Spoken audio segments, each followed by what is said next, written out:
All right, good morning, everyone. And it's wonderful to see old colleagues and familiar faces. It's Jung Jin, I used to be a faculty here, and it's my honor to welcome you to today's grand rounds. Just a reminder, the CME code is 5658, 5658. All right, as someone who previously served here as a faculty in the department, I'm grateful for the opportunity to spotlight a guest whose work has profoundly shaped not just me personally, but also the clinical care research, but the very identity of addiction psychiatry itself. Today's speaker is Dr. Roger D. Weiss, and he is a professor of psychiatry at Harvard Medical School, Tayabadi Family Endowed Chair of Psychiatry, and Chief of the Division of Alcohol, Drugs, and Addiction at McLean Hospital, where he also serves as the director of the clinical research program. Dr. Weiss is a towering figure in the field, not because he sought to be one, but precisely because he didn't. In his own words, he entered addiction psychiatry back in the 80s by taking the first job offer that came his way, which will happen to be running an addiction unit at McLean Hospital, which I'm actually the medical director currently. At the time, he had minimal formal training in addiction and believed he had, quote, never treated a patient with addiction, unquote, a statement he later amended to never knowingly, once he had realized how thoroughly addiction had been overlooked in medical education. It was in many ways a classic McLean origin story, unexpected, humbling, and ultimately transformative. What followed from that accidental entry was nothing short of historic. Dr. Weiss has since authored over 400 peer-reviewed publications, 6 books, and led multiple landmark studies funded by the National Institute on Drug Abuse and National Institute on Alcohol Abuse and Alcoholism.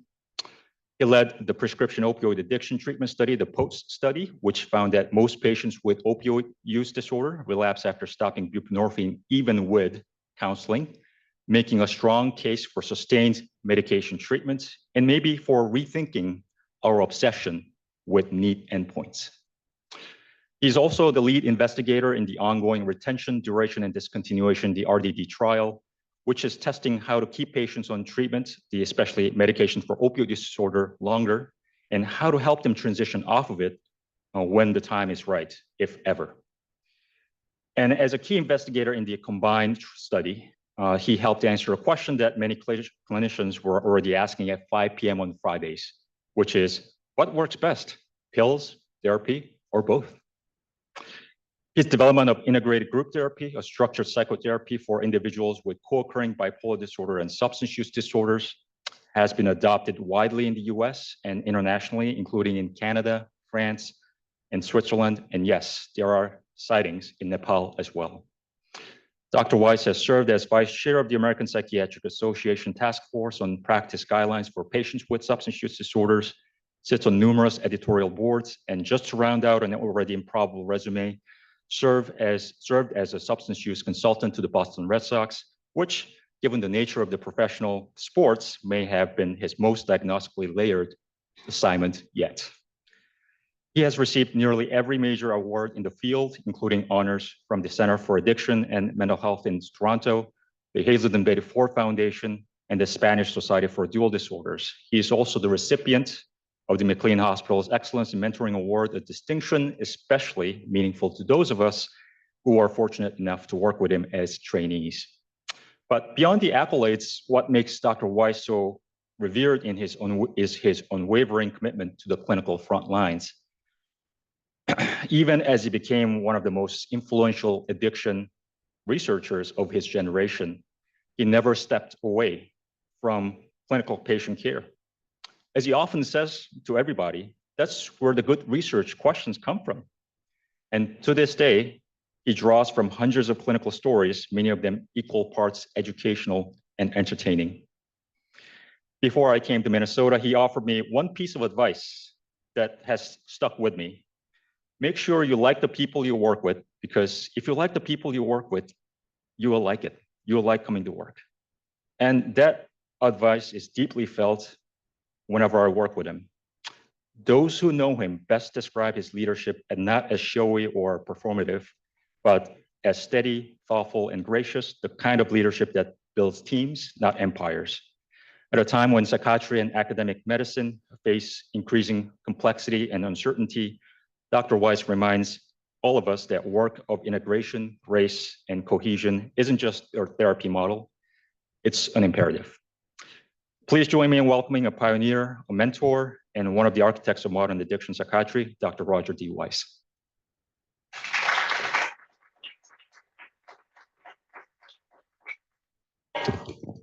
Wow. Are there any questions? Okay, well, I hope I can give a talk that's half as good as that introduction. So I'm going to be talking about integrating pharmacotherapy and behavioral therapy in treating patients with substance use disorders. So first, what are the goals of behavioral therapy when added to people receiving medication? One is medication adherence, and I'll talk about that for a while. Second one is defining and attaining the goals for one's substance use disorder, either abstinence or reduction. And then dealing with other problems, mental and physical health, interpersonal, work, school, housing, etc. So behavioral therapy can be delivered in different ways, either by the prescriber or by an additional counselor or therapist. And I'm going to use the term medical management a little bit later, and there are a number of studies that talk about medical management, but one of the themes that I think is important is that it's probably better to talk about medical counseling as opposed to medical management, because when prescribers talk to patients, what they're saying really is counseling, and it's often very good counseling, which is one reason that sometimes the addition of other counseling doesn't appear to be adding much because they're already getting good counseling. So let's start out with medication adherence. That's the first job. Medications only work when you take them, and many people don't take them. When you write a prescription, the letters PRN, even when not written, are implied.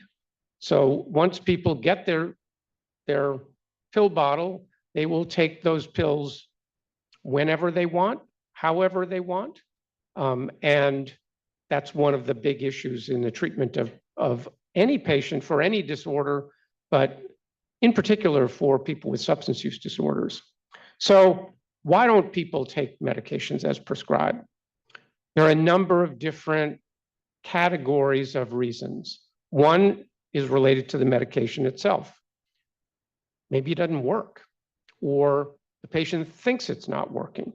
Maybe there's a lot of side effects. Maybe it costs too much and they can't afford it. Or maybe the regimen is too complicated. And this is an illustration of the level of complexity that shows the more often someone is supposed to take pills, the less often they take it as prescribed. So people who are taking once a day medication will take it as prescribed 78% of the time. If it's 4 times a day, only 50%. I'll bet it's even lower than that. But clearly, if you can get a simpler medication regimen, that's a better way to go. Another category of reasons why people don't take medication as prescribed is related to the patient. Maybe the patient denies having the disorder, or they don't have a plan for medication adherence, or the plan is not very well thought out. They don't understand that they're supposed to take medication consistently.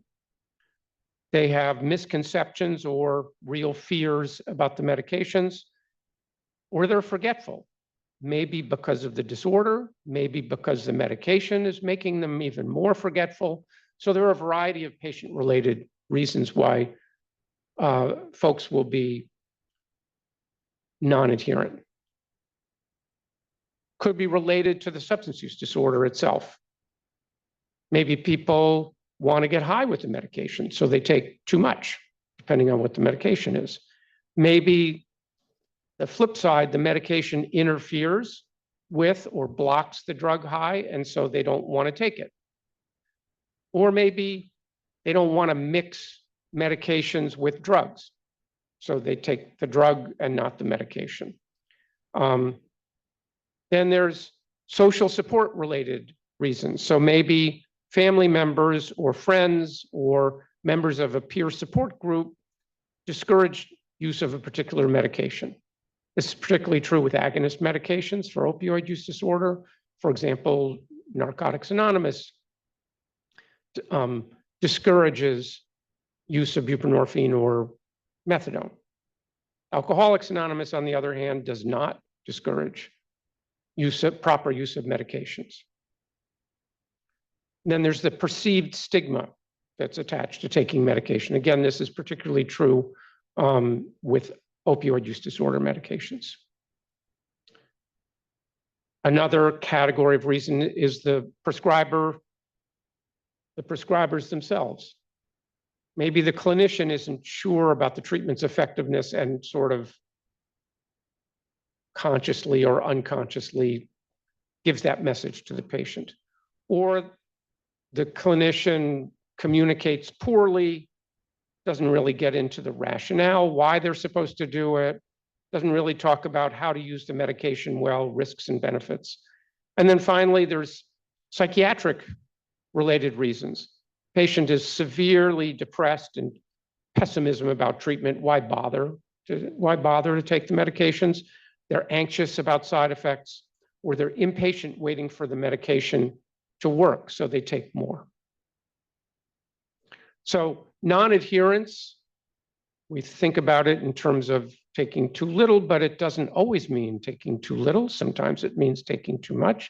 So in a study that we did, treatment of patients with co-occurring bipolar disorder and substance use disorder, one of the things that we looked at was medication adherence. We gave patients a list of a variety of different medications that they might take over their lifetime and asked them, over your lifetime, how often have you taken this medication as prescribed, ranging from never to 100% of the time. And so we just, to some extent, we just looked at people who did it 100% of the time. And then we asked them, if you didn't take it as prescribed, what was the primary reason that you didn't? So you can see here, this was done long enough ago that lithium and valproate were the only two mood stabilizers that we looked at. But if you looked at reasons why people didn't take lithium as prescribed, either physical side effects or they saw no need to take medication.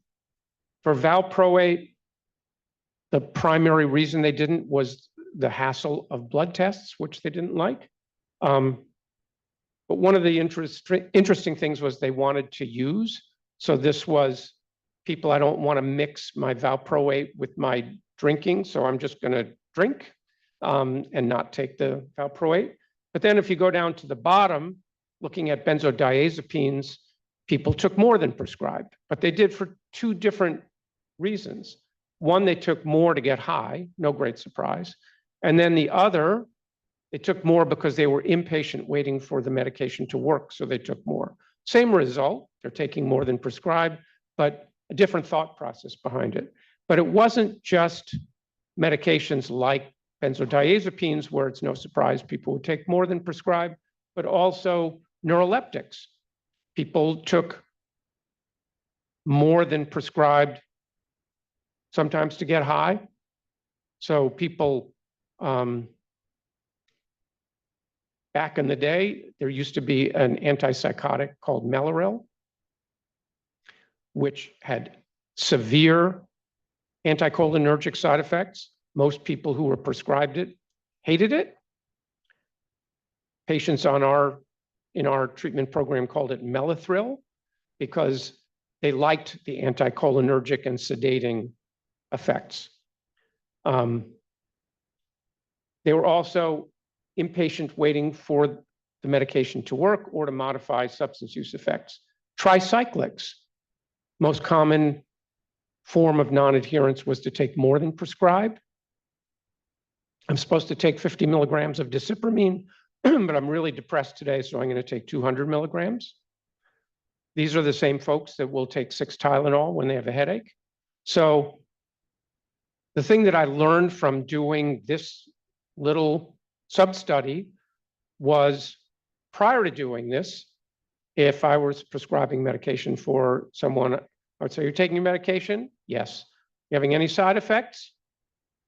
Now, I say, "You're taking your medication?" "Yes." "How much are you taking?" And by asking that, I find out that lots of patients are not taking, they added PRN to the prescription. So they're taking more than I prescribed, less than I prescribed. They weren't going to tell me that because they didn't think it was important. But if I ask, they'll tell me. It's not that they're hiding it. They just didn't think the fact that they're taking 60 milligrams of Prozac instead of 20 is a big deal. They were depressed. So ask that question. So how do you increase medication adherence? So there's 3 categories of that I'm going to go through: the approach to the patient, external reinforcement, including the family, and prescribing patterns. So the approach to the patient, first, actively discuss adherence issues. So ask, how much are you taking? Illness education. Talk about why the patient needs to take medication and why they need to take it in a specific way. You need to take it 3 times a day. You need to take it every day, et cetera, et cetera. Ask about obstacles to adherence.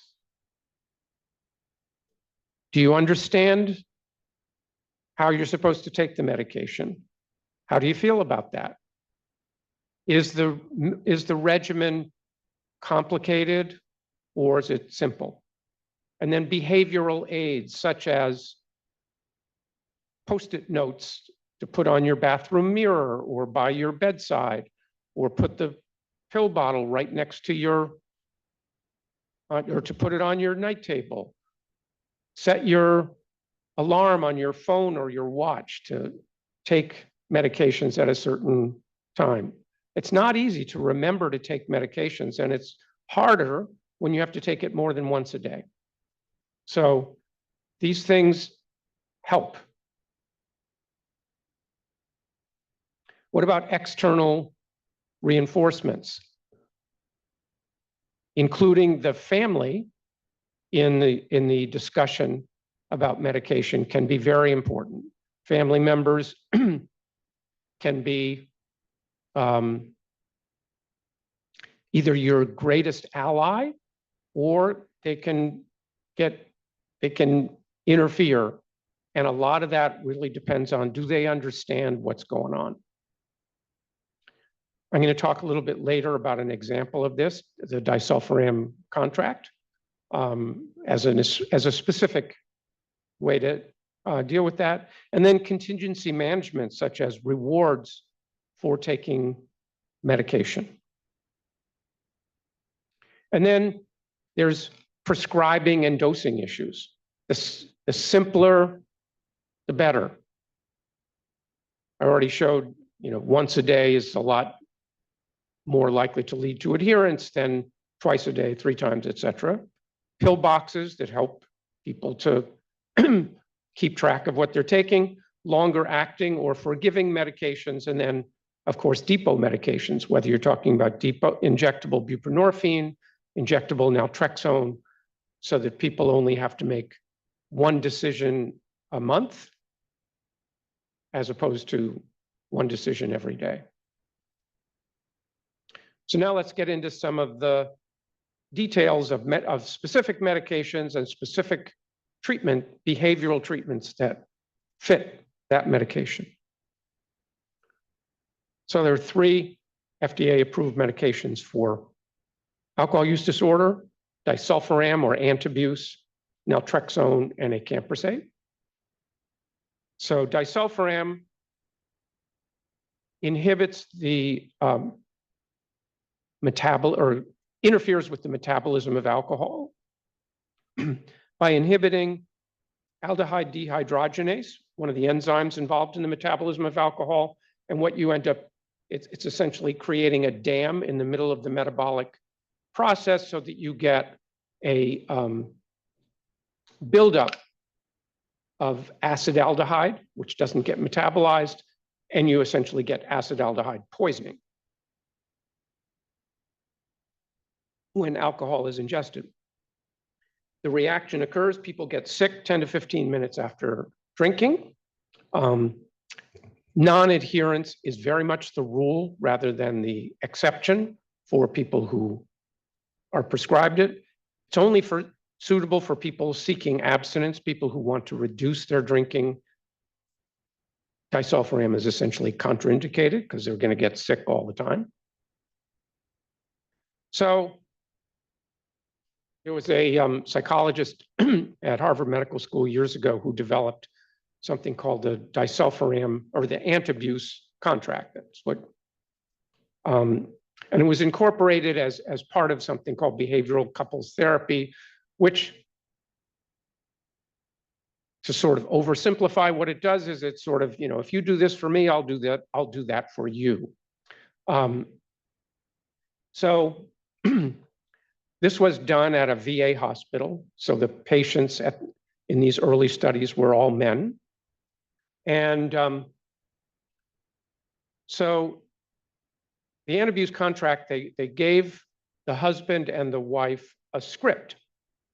And the script went sort of like this. In the morning, she would say, "It's time to take your antabuse, honey." And he would say, "Thanks for reminding me, honey." All through gritted teeth, as I'm sure you could imagine. And then he would say, "I'm about to take my antabuse and I pledge not to drink today." Down the hatch. And she says, "Thank you for taking your antabuse, honey." And he says, "Thanks for reminding me, honey." So it's called mutual thanking. There's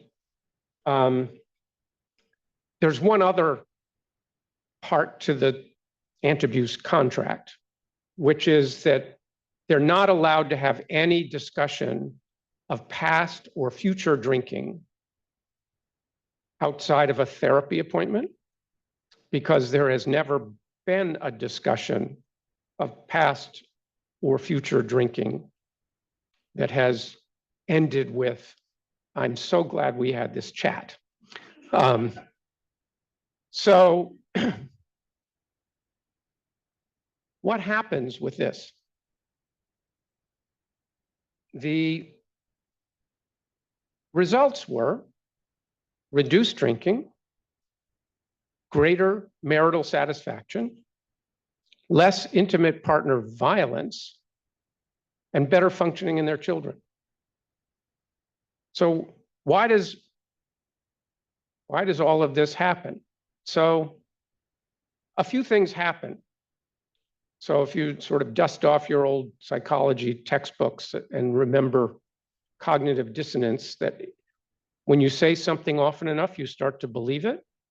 So when you say thank you often enough, you start to feel grateful. So that's one thing that happens.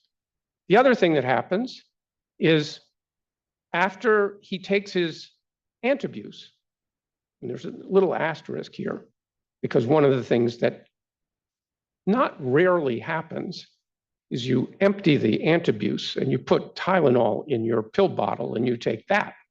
So anyway, just a little aside that can happen, but let's say it didn't happen. You actually took the antabuse.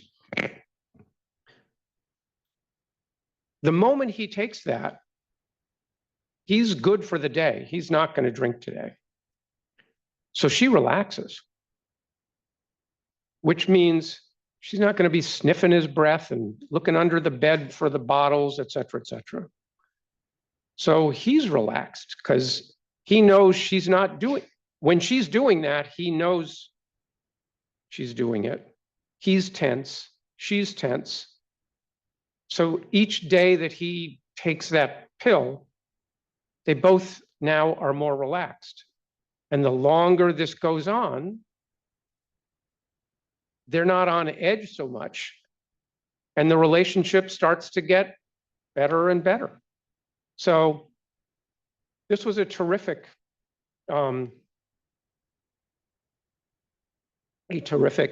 intervention that is, it really works when you've got a medication that if you take it, it really is going to work. If the medication isn't that good, it's just, it's less effective. This is really good. Now, can people drink on antabuse? Some people can.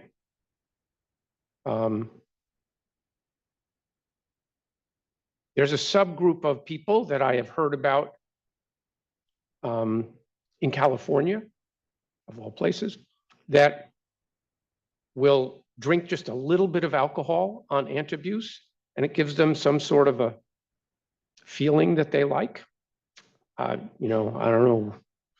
It's a little bit like the Melathrill thing, like there's just some sort of weird feeling that some people like, but for the most part, people who drink on antabuse get really sick really quickly.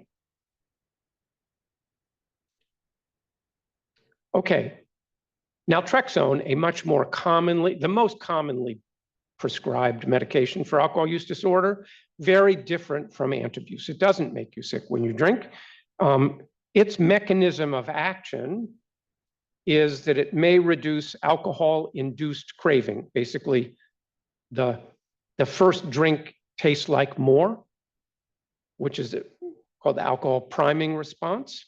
And it may reduce alcohol reward, so that, so you can sort of think of the alcohol priming response as sort of lighting a fire inside you when you take that first drink.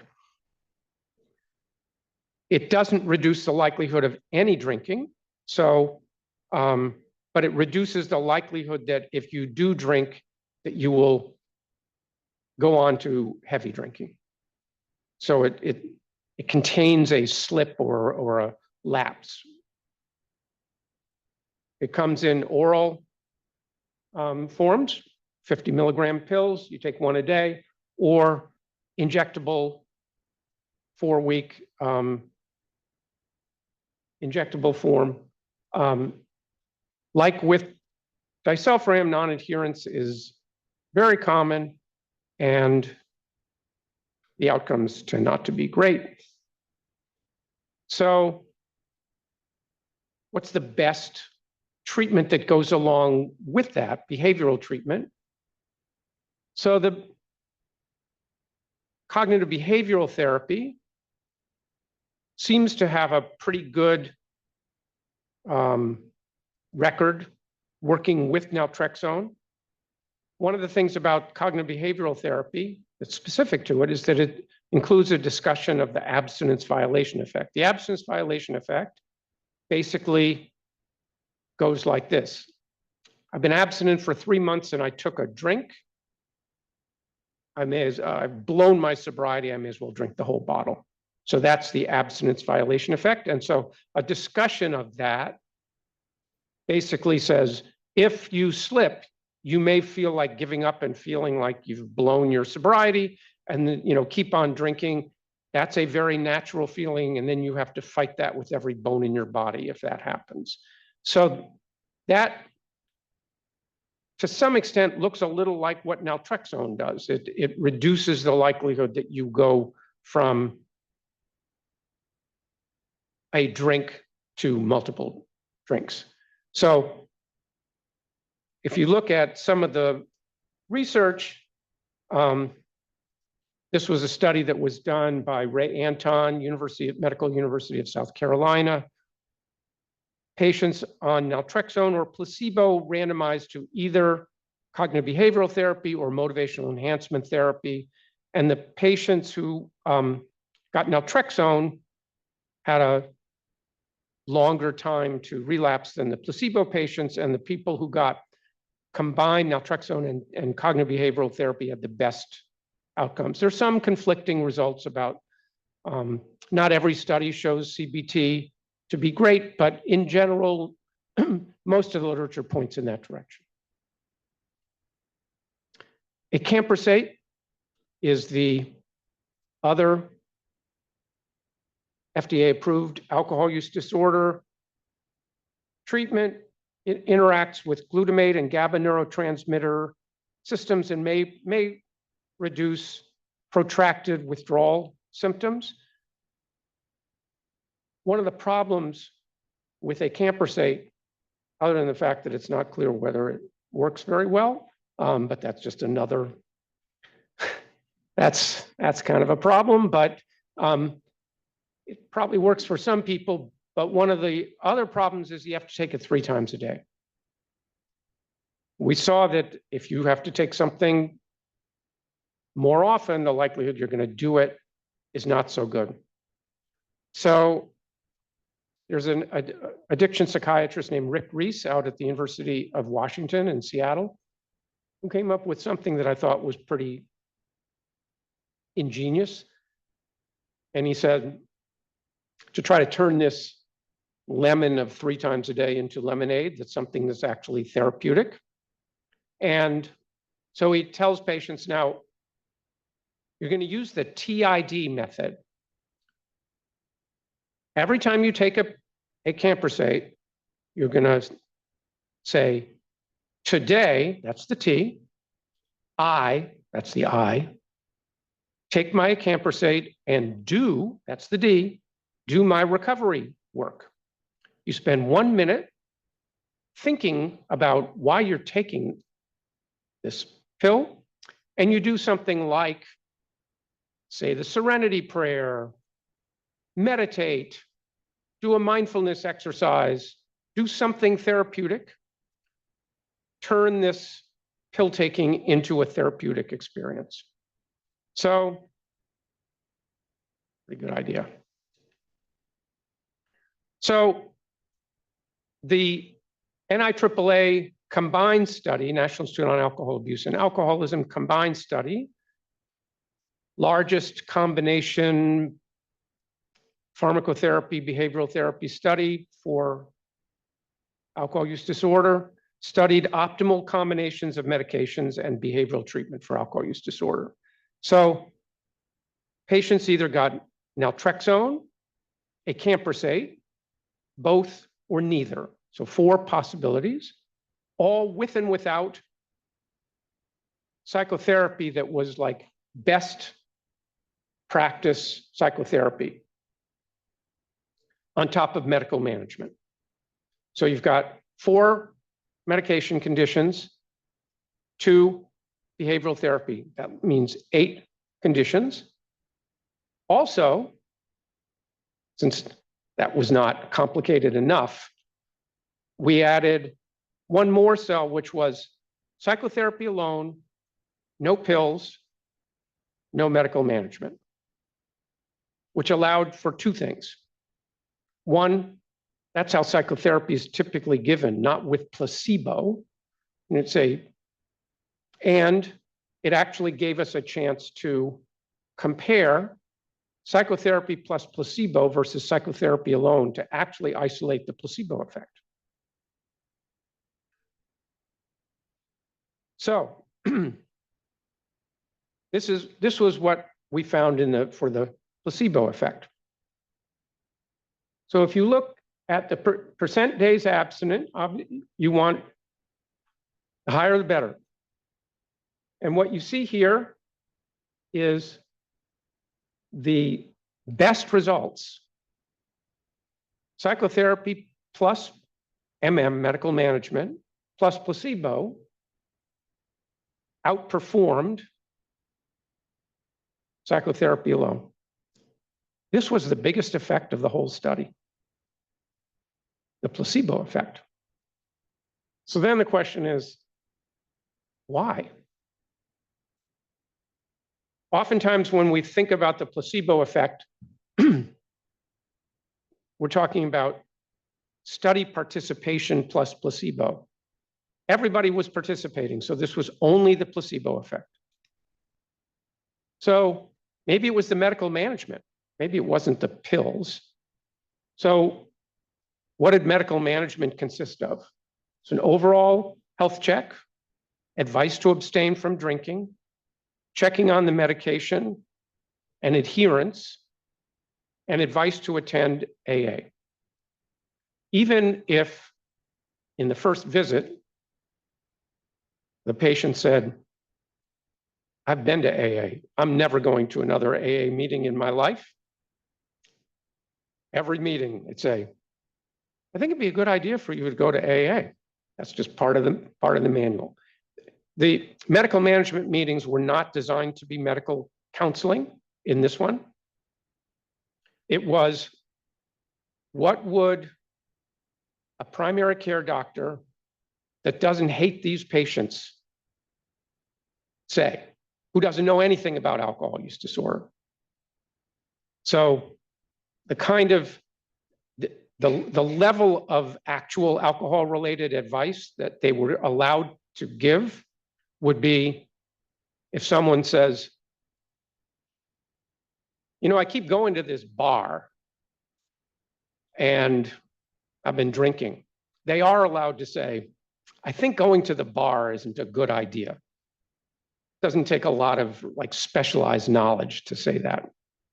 But that's about the level of sophistication they're allowed to use. So then, since they're constantly telling people to go to AA, maybe that's what made the difference.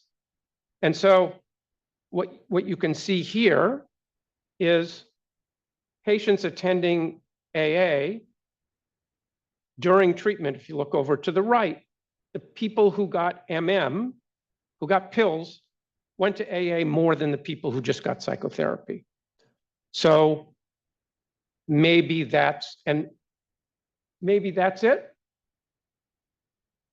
So it turns out AA attendance was a significant predictor of abstinence. So that was part of it. But if you adjusted for AA attendance, the placebo group still did better. So why does the placebo group do better? Goes back a little bit to this TID method. Pill taking, whenever you take pills regularly, at some point you're going to give a little bit of thought to why you're taking the pill. You know, why am I taking this pill? Oh yeah, alcohol problem, got to deal with that.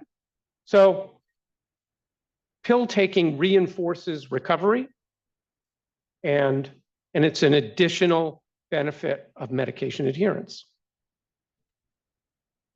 Okay, opioid use disorder. So these are the 3 pharmacotherapies for opioid use disorder. You've got your full agonist, methadone. You've got your antagonist, naltrexone. And basically this shows how much opioid activity each of these have. So with methadone, the more you take, the more activity, opioid activity. With naltrexone, no opioid activity. And then buprenorphine is a partial agonist. So what about buprenorphine and behavioral interventions? So buprenorphine was approved as the result of the Drug Abuse Treatment Act of 2000 in the US. And unlike any other medication, it literally took an act of Congress to approve buprenorphine for treatment, because it was a shift from people only going to standalone opioid treatment programs to actually being able to get buprenorphine in a doctor's office like anything else. But in order to do that, part of this act said physicians must attest that they have the capacity to refer addiction treatment patients for appropriate counseling. Now, that requirement is no longer the case. But at the time, that was the case, which led to the question, what is appropriate counseling? So the prescription opioid addiction treatment study, which I was lucky enough to lead, was a study that tried to address that question. So it was the largest study of treatment of prescription opioid dependence that had been done back when prescription opioid dependence was the primary format of opioid addiction. 600 plus patients at 10 sites in the US. And we studied different lengths of buprenorphine and different intensities of counseling. And we had a measure of, quote, success that was abstinence from opioids or near abstinence from opioids. So we began with a 4-week taper, which at that time was treatment as usual. Just taper people off of buprenorphine. People got a 4-week taper. We followed them 8 weeks after that. And if they were successful as a result of that, they were done with the study. If they weren't successful, we said, you can come back and we'll put you back on buprenorphine and we'll give you 3 months worth of buprenorphine. And we're going to see how you're doing at the end of those 3 months while on buprenorphine. And then we're going to taper you again. So only 7% of people succeeded with that 4-week taper. When we put them back on buprenorphine and looked at them in that 3rd month of 3 months, that 7% turned into 49%. When we tapered them again, it dropped to 9%. So made a pretty strong case that longer-term treatment was important. Adding counseling to buprenorphine and weekly medical management did not improve outcome. So that was the second big finding here. This wasn't the only study that found that about counseling. 4 major studies have shown that adding counseling to buprenorphine and medical management is not superior to buprenorphine and medical management alone. So why? Is buprenorphine that effective? Is medical management that effective? Is counseling that ineffective for this population? Are there subgroups of patients who benefit from additional counseling, including those with co-occurring psychiatric disorders? So let's address each of those questions. Is buprenorphine that effective? Compared to what is the question? Compared to no buprenorphine, wildly effective. Compared to penicillin for strep throat, not so much. There's a lot of room for improvement. 49%, a lot better than 7%, but that means 51% aren't doing so great. Although I'm going to put an asterisk by that and show you that, yeah, maybe they are doing pretty well. Question number 2, is medical management that effective? So what were the ingredients of medical management in these studies? It's not the same medical management as the combined study, which was really designed to not have any counseling other than don't drink and take your medication as prescribed. This was designed to have a little more meat on the bones. Medical management in these studies was more intensive than community standard. And also the people who did it tended to be really top of the line people. When you're doing a big major study and who's going to be the study docs, you tend to get your best people. They want to do it, you want them to do it. So that's not the same thing as what your average patient showing up once a month for 10 minutes is going to get. Are behavioral treatments that ineffective with this population? Not all of them. 3 randomized controlled trials have shown benefit of behavioral therapy. All of them had either contingency management, computerized treatment, or both. Now, there's app-based interventions currently in use, some of them offering contingency management within the app. Some of those companies making those having already gone bankrupt in the process. So it's not clear how those apps do, but people are working on that. So these are all randomized controlled trials with patients who are participants in trials. Those patients are not necessarily the same folks who show up for treatment, not as a trial. Research studies involve a lot of work for the patients, and so they tend to get people who are generally more motivated than your average folk. So, and you have the infrastructure of these research studies that, where you've got research assistants who will track people down to the ends of the earth if they don't show up. That, of course, is just not going to happen in treatment programs. So you can't necessarily say there's a one-to-one correlation of what happens in those studies. They're guidelines, but it doesn't mean, you at treatment program X are going to find the exact same thing that a big study did.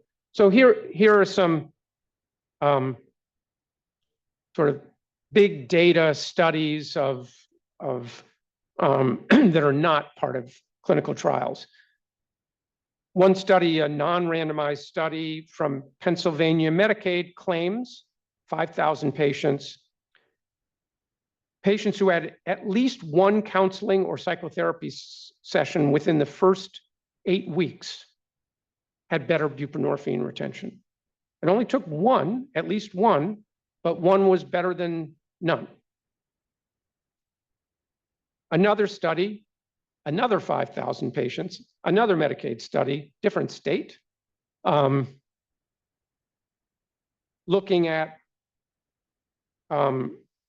same question.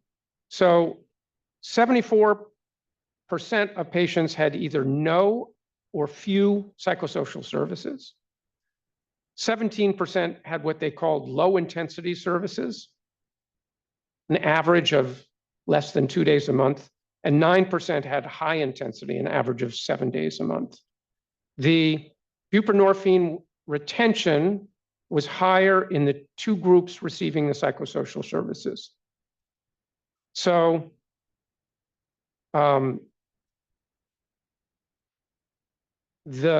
some patients, though, did well with no psychosocial services. But if they had some, they did better. So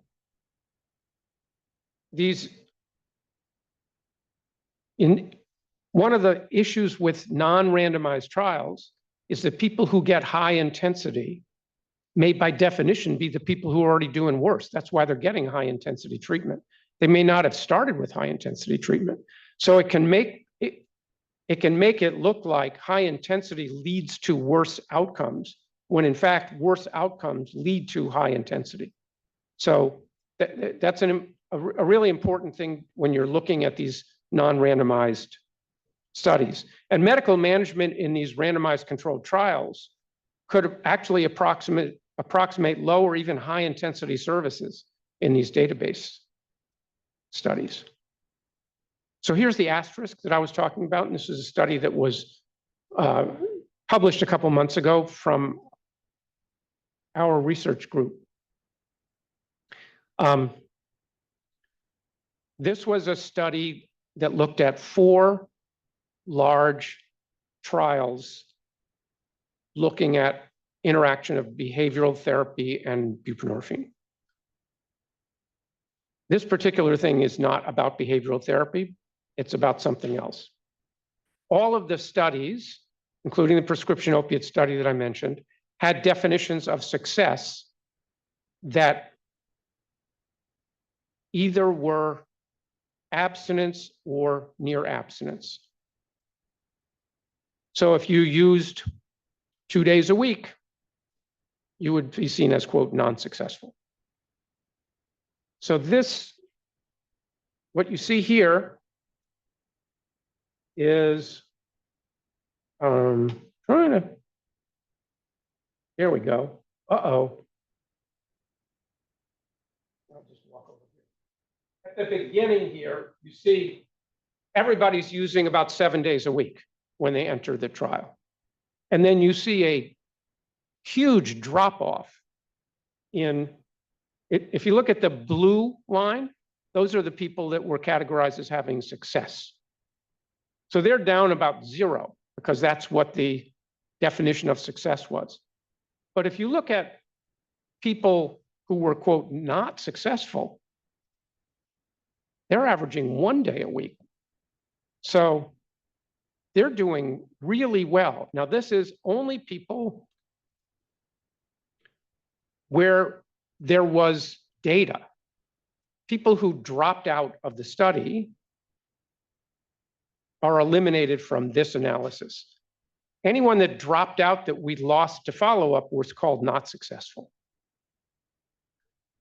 So these are people who are retained in buprenorphine treatment, which shows why retention is so important. As long as people actually take it and stay in it, even if they don't abstain, their level of improvement is enormous. So that's it really, it focuses on, sometimes people say, and I have thought this before, and this convinced me out of it, that focusing on retention, that's like a means to an end.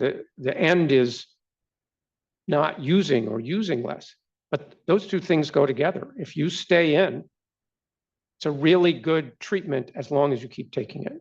But lots of people stop taking it. So are there subgroups that benefit from behavioral treatments? We looked at people that we thought might benefit. So people with more severe problems and co-occurring psychiatric illness. And so this is, we allowed people in the prescription opioid study who had dabbled in heroin use, not people who were addicted to heroin, but had ever used it. And they did worse. However, if you look here, the left side is people who had ever used heroin. The right side is people who never used heroin. And the blue column is people who were randomized to drug counseling. The red, they weren't. If you look at people who never used heroin, less severe, didn't matter if they got drug counseling. If you look at the people who had ever used heroin, and these are people who went to treatment, you can see a huge difference. The people who got counseling did much better than the people who didn't.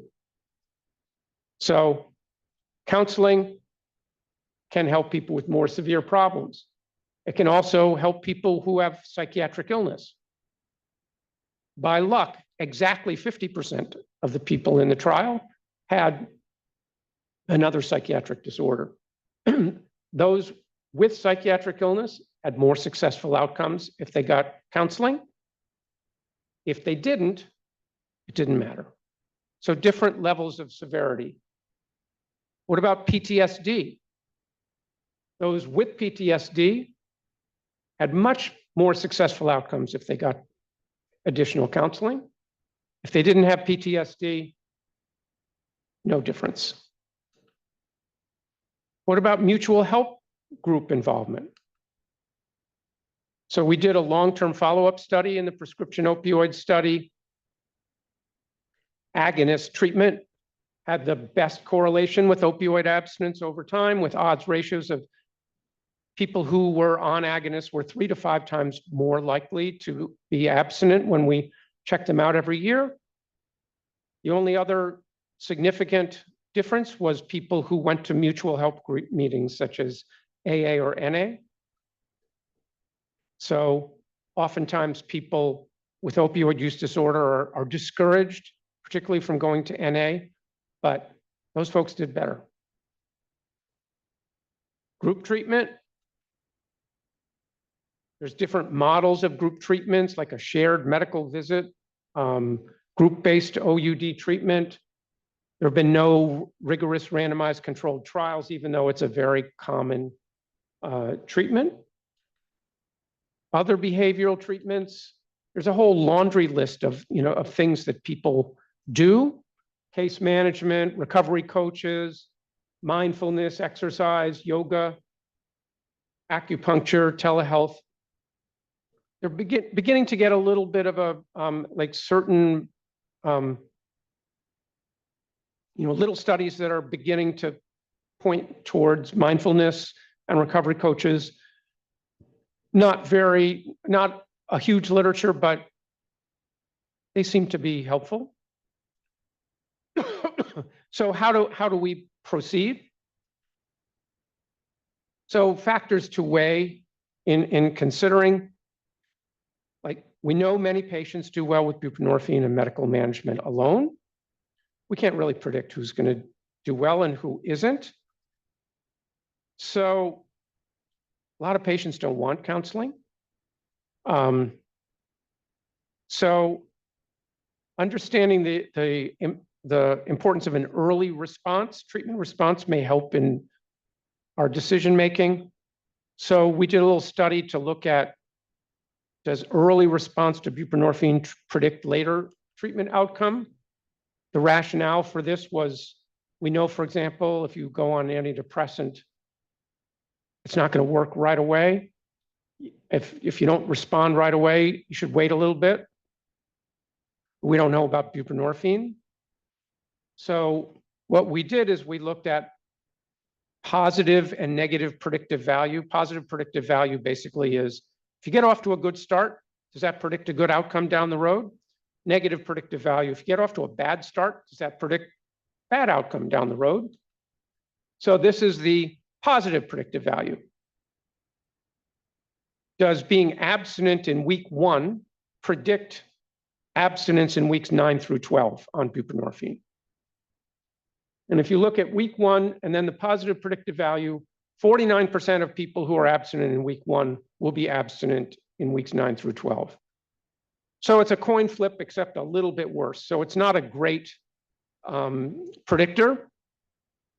Even if you go to weeks 1 through 4 that you're abstinent, only 60% predictive value, meaning it's good to get off to a good start, but bad things can happen. What about the flip side? Flip side's very different. If you use in week 1, likelihood that you're going to be using in weeks 9 through 12 is 80%. If you use in weeks 1 and 2, 94%. You got to hit the ground running. Bad start, come from behind victories, not so common. So get off to a good start.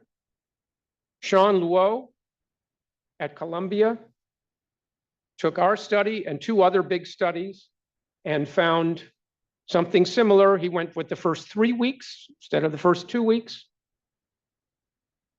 Negative urine, if you had a negative urine test in weeks 1 through 3, the likelihood that you were going to relapse was 13%.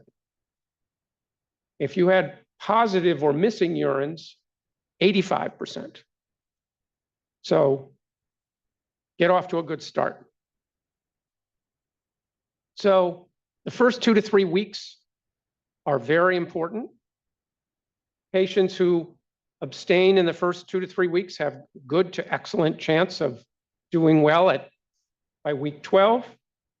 Now, what we weren't able to do in our trial, since we were looking at the role of behavioral treatment, we couldn't increase the intensity of behavioral treatment, which clinically we probably would do. We could increase the dose of buprenorphine, so that would be also an answer, except we already did that. How about naltrexone and behavioral interventions? So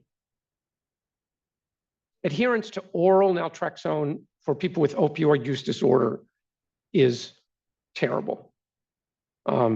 It's ineffective for almost anybody with opioid use disorder. Some people, airline pilots, physicians, nurses whose license is on the line, may take it as prescribed. Most other people won't. That's a major reason why extended release naltrexone was developed. Some positive results for behavioral treatment have been shown: contingency management, rewarding taking medication and or negative urine tests, and behavioral family therapy, the same kind of thing that I talked about with the anti-abuse contract, similar sort of thing.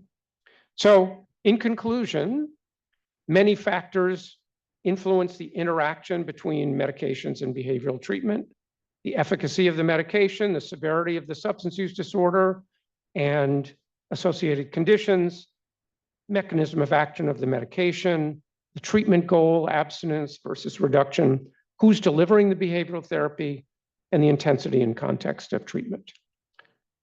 So thank you, and any questions?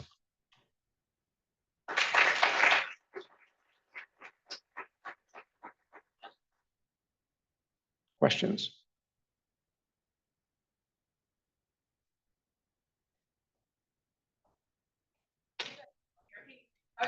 No, I think the Zoom people can't, so.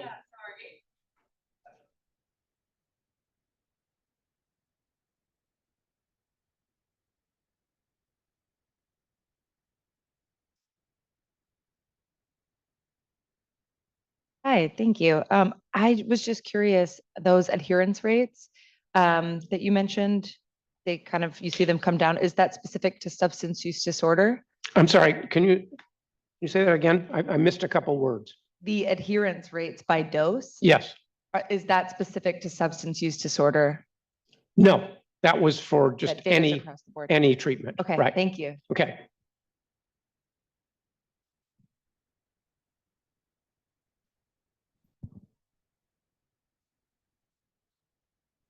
Intuitively, the positive and especially the negative predictive values you talked about make sense. But the data you showed was opiate use disorder patients. Do you happen to know if that's been replicated, confirmed in alcohol use disorder? I don't. I know that for cocaine use disorder, a positive urine test at entry to treatment is a terrible prognostic value or prognostic indicator. Dropout rate is very high. So to some extent, that's not measuring treatment response, but it's measuring the last 2 days before you enter treatment. So it's similar, am I doing my best? Like the moment I said, well, I'm going to enter treatment on Thursday, I'm going to start now or not, or last hurrah, which is a bad idea. Thank you.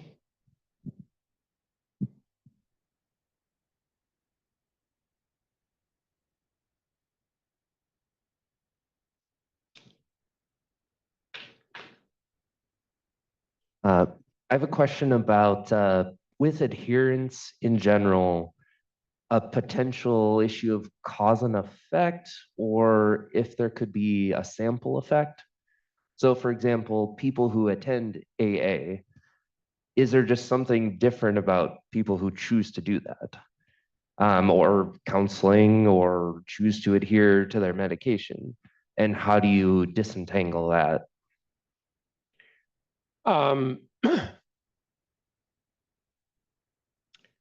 That's a great point.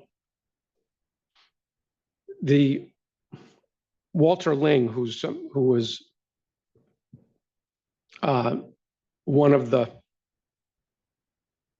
other people out that worked closely with me on the prescription opiate study used to say, good patients are good patients. Like when you do one thing right, you tend to do other things right. And so if you go to AA, you're more likely to also do things like don't drink. And if you take your medication as prescribed, you're more likely to do all the other things you're supposed to do. So each one of those things is not just a random event. And so you're right. People have made attempts to, this has been a huge thing in the AA literature. And people have done things like we looked at in a big multi-site cocaine trial. We looked at, did people who go to mutual help meetings do better? And the way we looked at it was, do people who go to mutual help meetings in month 2 do better in month 3, controlling for their use in month 2. So it helps with that, but there's something about people who went to those meetings that's different from the people who never went to those meetings. So I'm not sure how you disentangle it.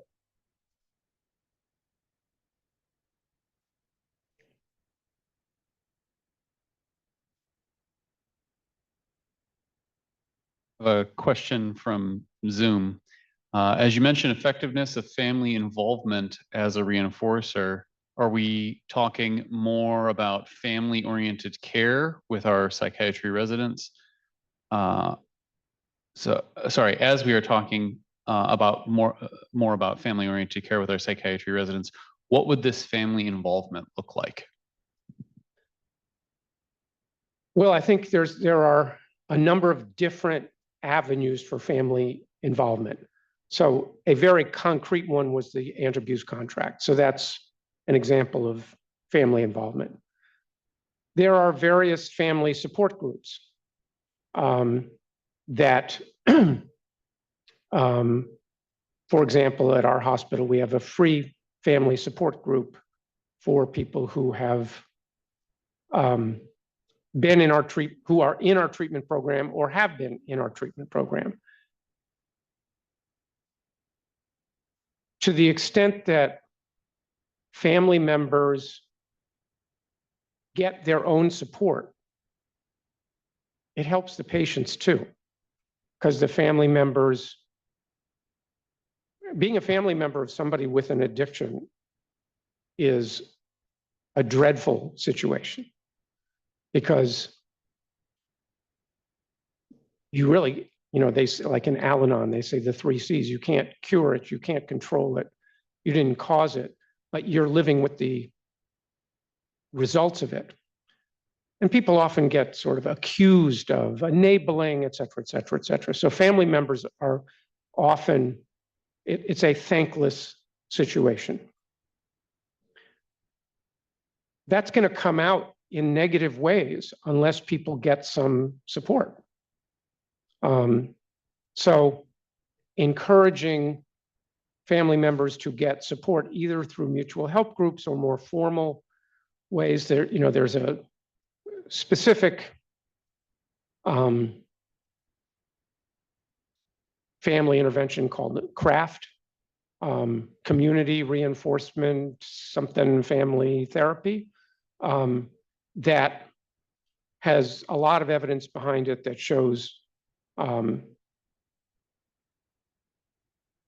that it helps support family members.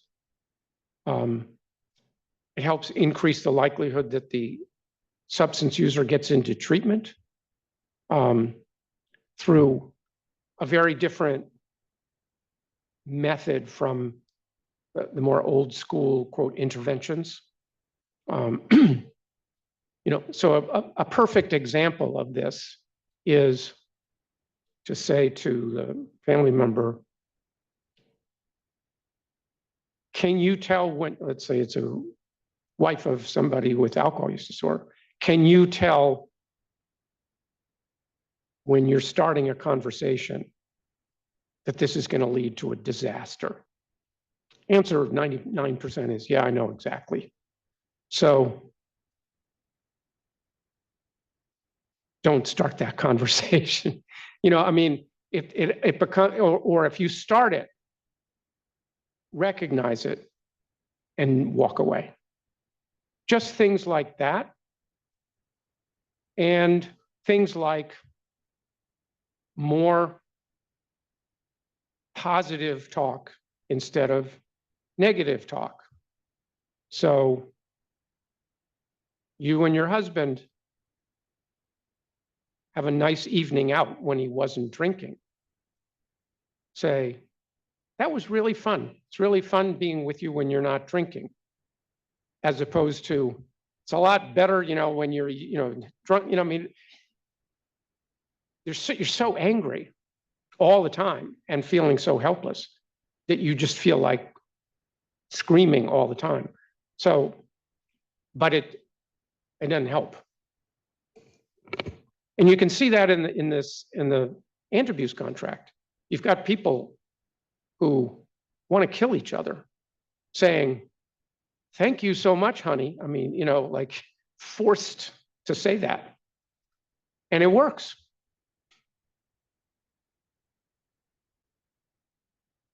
Yes. Oh, yeah.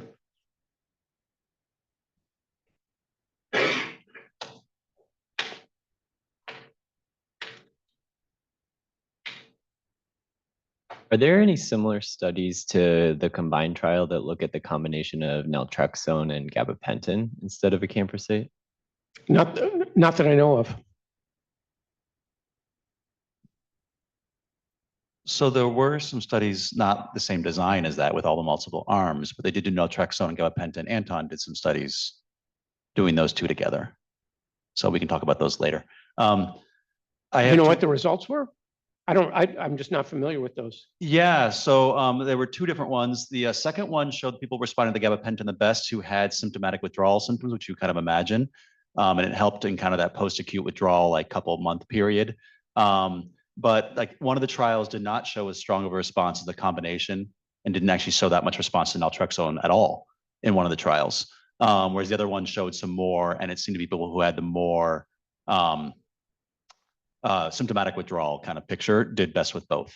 So it's kind of mixed in terms of the naltrexone response. Oh, I heard the question wrong. I thought you were asking about CBT plus gabapentin, not naltrexone and gabapentin.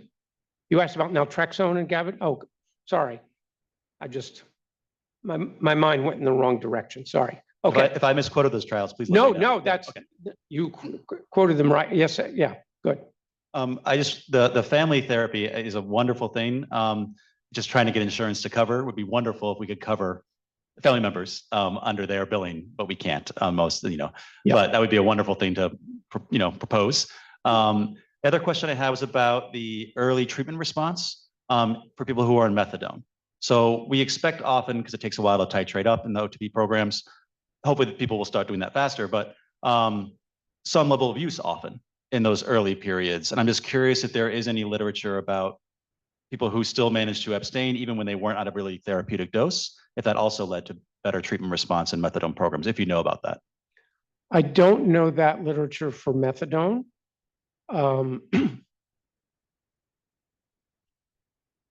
There may be. For buprenorphine,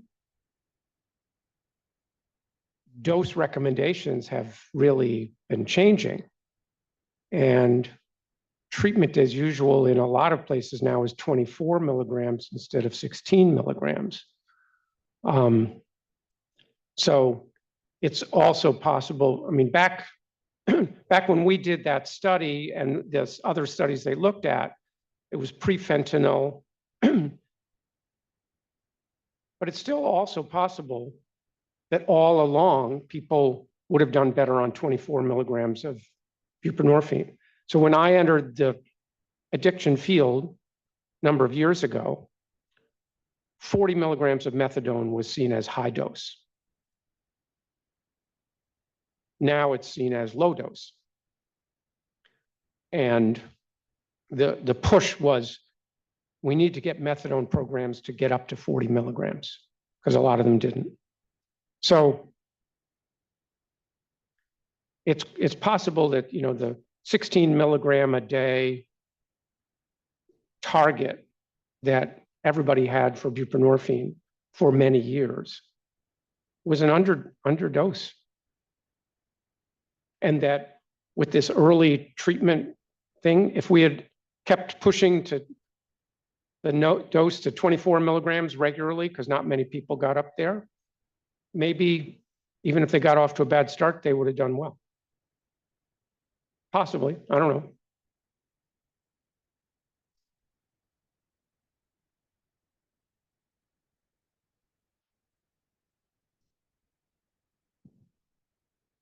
Another question from Zoom.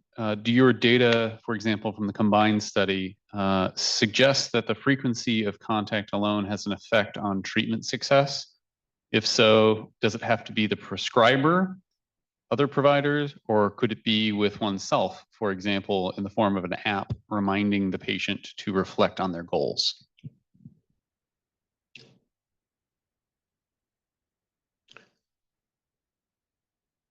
Really good question. You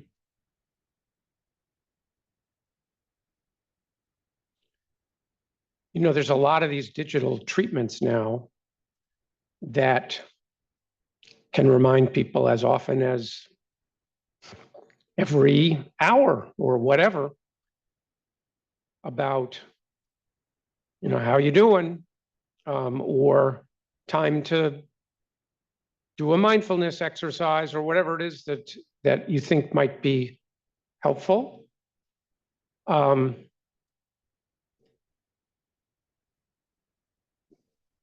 not, you know, the frequency of visits. There was a study that was being done at Kaiser in which they addressed this issue of all the studies that I was talking about using for the OUD, having weekly medical management visits where they did like monthly 15-minute visits to see whether infrequent medical management made a difference. I haven't seen the results of that, so I don't know the answer, but that was a study that was meant to address that question, at least for OUD. It's a follow-up question from the same individual. Or is it the availability of support at the time of high risk as AA is? That is one of the nice things about AA. And I suppose some people use apps for that. I mean, there are these companies that have that have these apps in which there's like a GPS involved, and you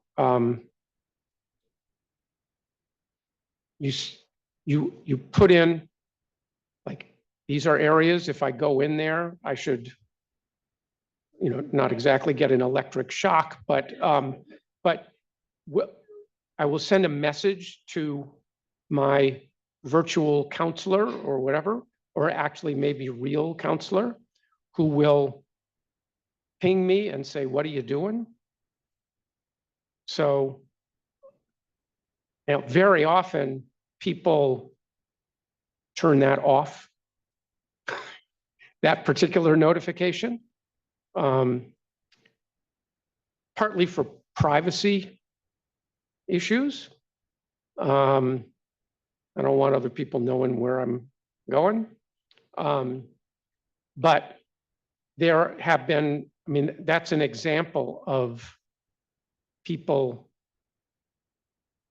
potentially trying to protect themselves from themselves and getting help in the moment when it happens.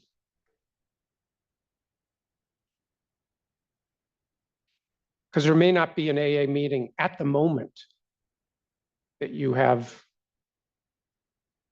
this thing, although you can call your sponsor, you know, if you're really into it, and call your sponsor in the moment. Yes.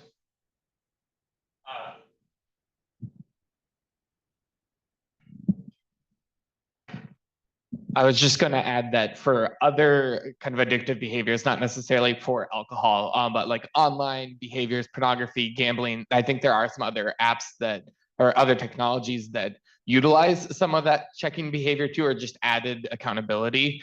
And you can even partner with a particular person that gets a report and gets a notification if you turn off the monitoring systems as well.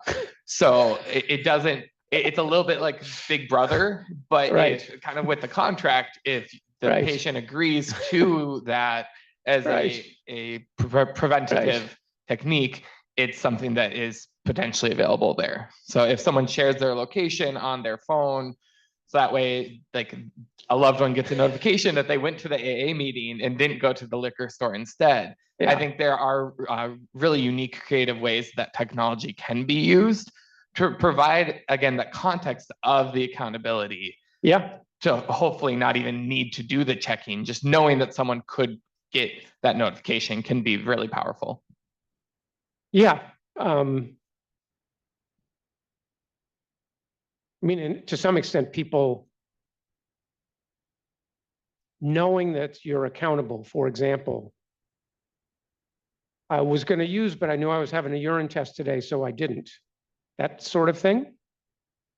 But I can also imagine you have this person that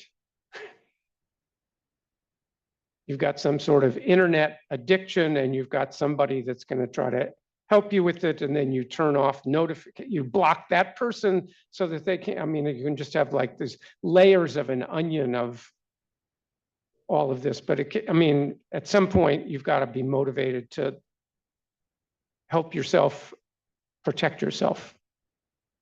Yes.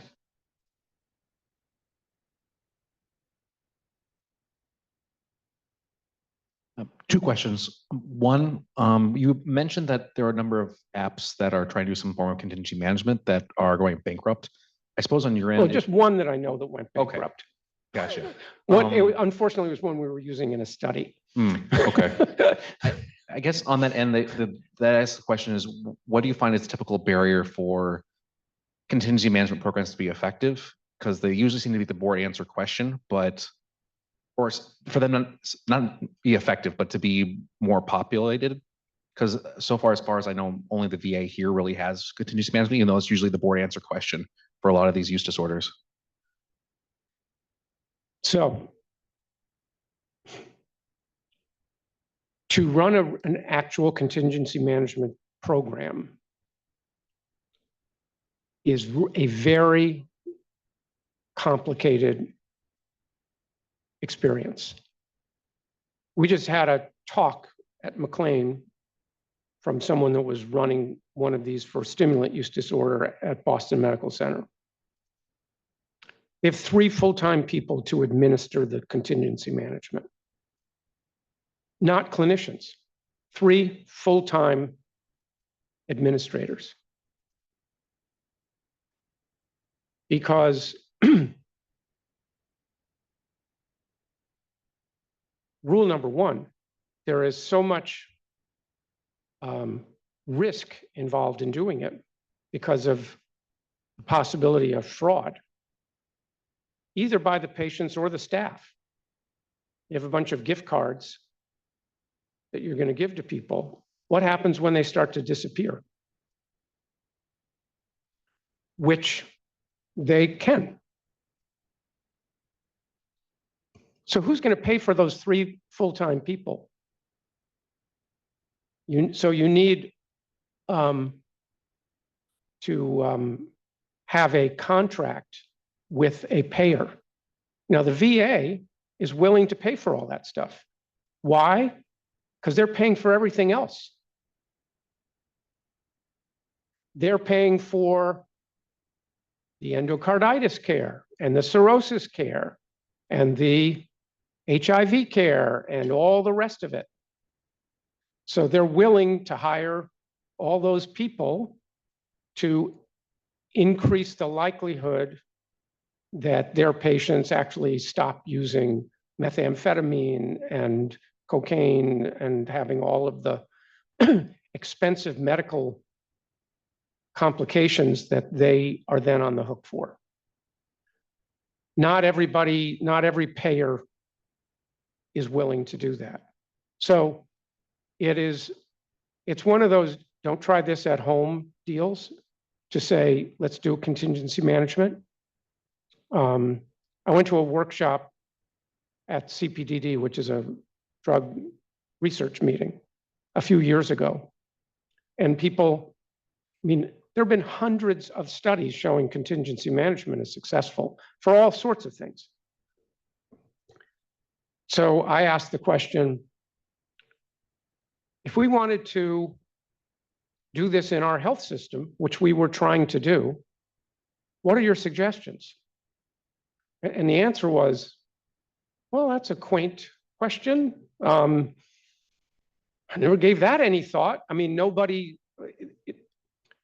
it's translating, I mean, in a research study, you just put 3 people in your budget, you know, fine, you're all set. But in clinical practice, who's going to pay them? Who's paying for the gift cards?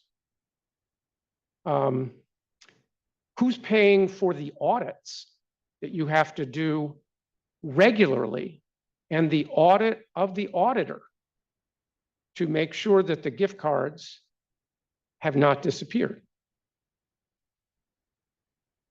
So it's a very complicated business that's very successful if you can negotiate. So for example, it's being done in California. Well, California negotiated with Medi-Cal, whatever the California Medicaid is, to do it. They've figured out a price and they were willing to do it. But unless you've got that all lined up, but then, you know, California Medicaid said they had to develop a whole software program just for this. Because you get paid $10 for your first negative urine and $12 for the next one. And, you know, who's keeping track of all of that? And they wanted, you know, they specified how many audits that they had to have done, and they wanted the audits sent to Medicaid. I mean, that's why. It's a very, and the training program for their staff is very extensive. Thank you.